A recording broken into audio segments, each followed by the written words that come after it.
What's up? I'm Captain Mel Asylum, and here's another sip of Galactic Tea.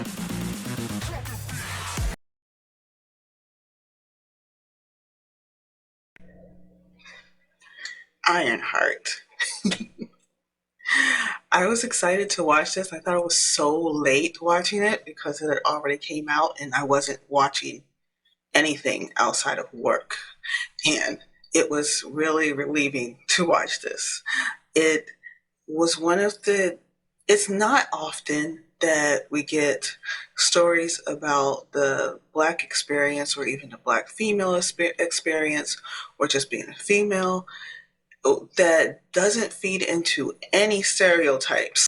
So I was disappointed that there were only 3 episodes because I like binging. When I do get to watch something and want to watch it, I just want to keep watching it.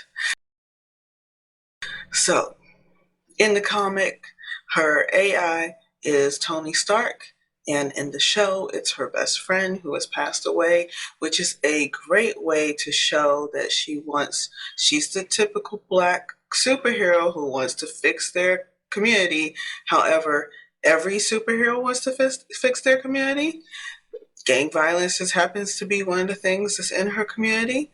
It's not overshadowing the character herself, which happens a lot in Black superhero stories. So I'm glad we've gotten out of that. It also would have been redundant for Tony Stark to be the AI because you kind of see where like a AI of Tony Stark's intelligence would help guide her and teach her more and stuff, but she just had a she just spent time studying in Wakanda. It, that would be redundant. She would be teaching the AI at this point. Disney's doing a good job of making these genres for other people. So Black females don't really get to be seen as powerful or strong outside of stereotypes. It's to show Black women being strong, being powerful, without fitting into any type of stereotype. They still have the same issues that Black women can have, but without their whole personality being based on the issues. With Riri, we get to see a character who she lived in Wakanda. So even though she comes from the streets of Chicago and had terrible experiences, um, she knows her worth. She knows her worth as a scientist. Like she knows her worth as someone who's intelligent and knowledgeable.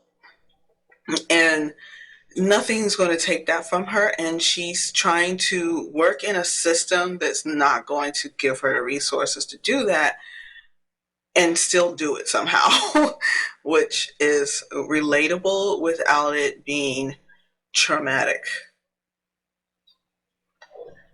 Because a lot of the time, and it's not, it is something that we all live through, but, or hopefully live through. Actually, no. In my experience, a lot of people who have a lot of potential will just give in and be whatever the stereotype is. Well, she is not. Being a Black female in STEM is the contrast of what the stereotype of a Black woman is. And it's so awesome because I love science and I love seeing people just be people and not just be what society tells them they want them to be.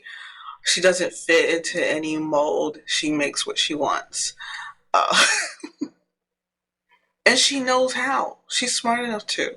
Part of her disadvantage is not just the community part. It's not just there's no opportunities, there's no money. There's also the trauma of losing the family members that she's lost. And I know one of them is her best friend, but I'm calling her family because they family. Okay, so losing family in that way, it takes a toll on you and it hinders your power. Like she can't be as strong as she needs to be. Her tech can't be as strong as she needed to be because it still has the spirit of that pain in it, literally.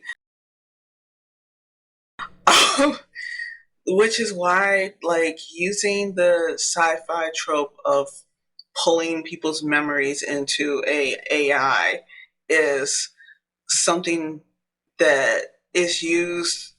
Normally, I get to see it used in a negative way. It's like, I'm going to bring them back, and this is going to be them now. And then that person that they tried to bring back is just a thing to them, which she does. But in the story so far, with only 3 episodes, uses that friend as a anchor for her to not only overcome the trauma, but like see it. You can't just run away from it. You can't just, you gotta deal with it. So she's doing some shadow work with the AI hologram, which is like sci-fi shadow work. I love it. We have a non-binary gender fluid character who is also STEM. And it just gives powerful confidence to minorities that would normally be shown as side characters. All the side characters so far are the white people. Okay, this actor Zoe is also non-binary, which I didn't mention. Yeah, they're trans non-binary, so it just adds to the whole, we're going to not stereotype genders and let people just do the things that they are good at and not necessarily box people in based on their gender.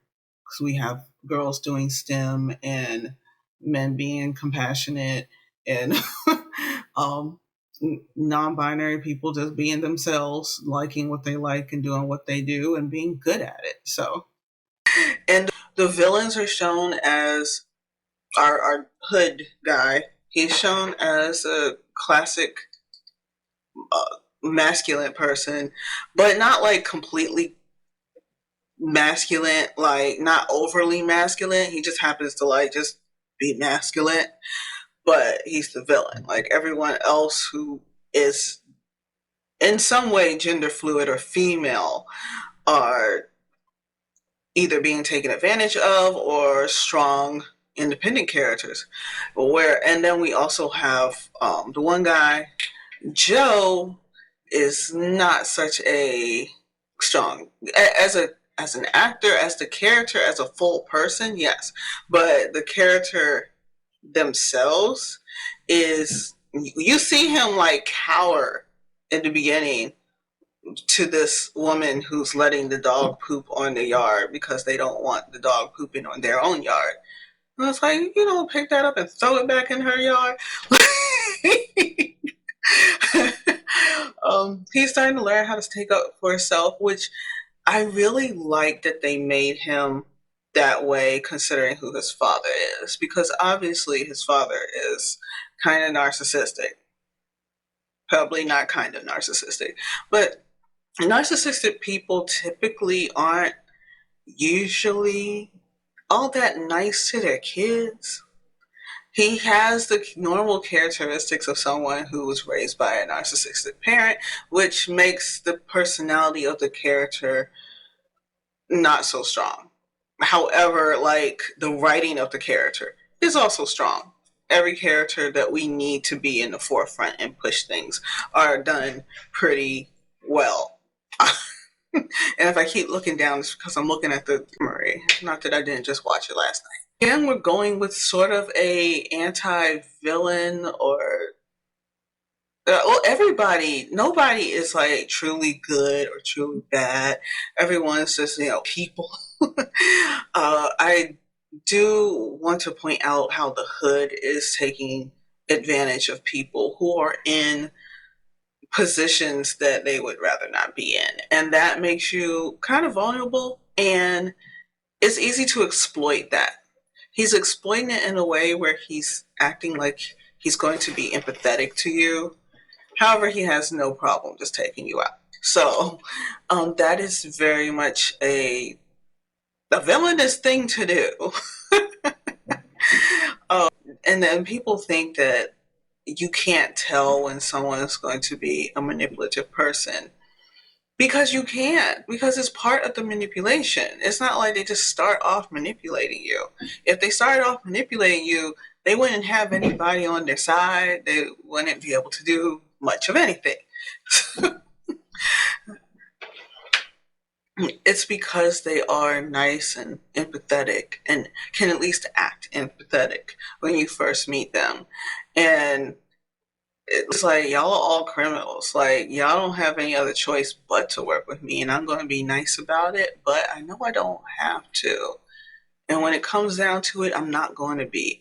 And I think showing her in that position where it's like she fell into that, trying to be more than what the system's allowing her to do.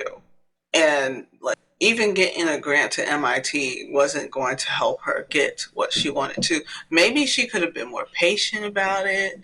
Like, I don't know.